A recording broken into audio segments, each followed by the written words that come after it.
नमस्कार. काल जेजुरीचा व्हिडिओ पाहिला. तिथं काही ग्राहकांनी काही माथे फिरवून तिथं दुकान फोडलं, पूर्ण अस्ताव्यस्त केलं, साहित्य फेकून दिलं, शिवीगाळ केली. या सगळ्या गोष्टी व्हिडिओमध्ये रेकॉर्डिंग झालेल्या आहेत. परंतु मित्रांनो, 100% असं आपल्या व्यापाऱ्यावर कुठे अत्याचार होत असेल तर स्थानिक व्यापाऱ्यांनी एकत्र येणं गरजेचं आहे. एकमेकांना सहकार्य करणं गरजेचं आहे. कारण का असा प्रकार कुठेही घडला तरी संघटना तुमच्या पाठीशी 100% भक्कम आहे. परंतु काही माहिती मी घेण्याकरता नक्कीच जेजुरीला जेजुरीकरांची एकत्र मिटिंग घेणार. महार फुलवाले असे, पार्किंगवाले असू द्यात, हॉटेलवाले असू द्यात, तिथलं भंडारा विकणारा असू द्यात, माळा विकणारा असू द्यात, साहित्य जे काही पूजा साहित्य असेल ते विकणारे असू द्यात. प्रत्येक धार्मिक स्थळामध्ये येणारा हा भक्त आहे. तो वेगळ्या भावनेने तिथे येत असतो. आपण एकत्र येणं काळाची गरज आहे. मित्रांनो, व्यवसाय करत असताना तोंडामध्ये साखर, डोक्यावर बर्फ ठेवणं गरजेचं आहे.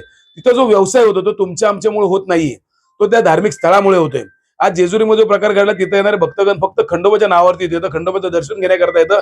परंतु काही व्यापारी चुकीच्या पद्धतीने ग्राहकांशी बोलतात. मित्रांनो, व्यवसाय तिथल्या भगवंतामुळे आपल्याला भगवंताचं नाम तोंडात पाहिजे, तोंडात साखर, डोक्यावर बर्फ पाहिजे.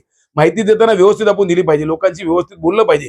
तुम्ही जरी व्यवसाय करत असाल तरी सुद्धा तुम्ही तिथे सेवा पुरवताय. त्यामुळे विचारात बदल घडला पाहिजे. आणि कुठेही काही जरी घडलं, जर तिथे स्थानिक व्यापारी सांगितलं पाहिजे तू बोलणं व्यवस्थित आहे. जर व्यापाऱ्याचं चुकत असेल तर व्यापारी सांगणं गरजेचं आहे.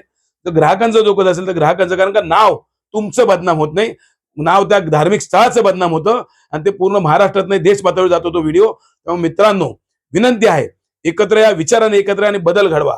मी नक्कीच प्रत्येक धार्मिक स्थळाला भेट देणार, प्रत्येक धार्मिक स्थळाच्या तिथल्या व्यापाऱ्यांशी चर्चा करणार आणि एकत्र येऊन एक वज्रमूठ बांधणार. तिथं जे जे सहकार्य सरकारकडनं लागेल, जे जे सहकार्य संघटनेकडे लागेल, संघटना तुमच्या पाठीशी आहे. आपण एकत्र येऊ आणि काहीतरी बदल घडून दाखवू. जय हिंद, जय महाराष्ट्र, जय व्यापार.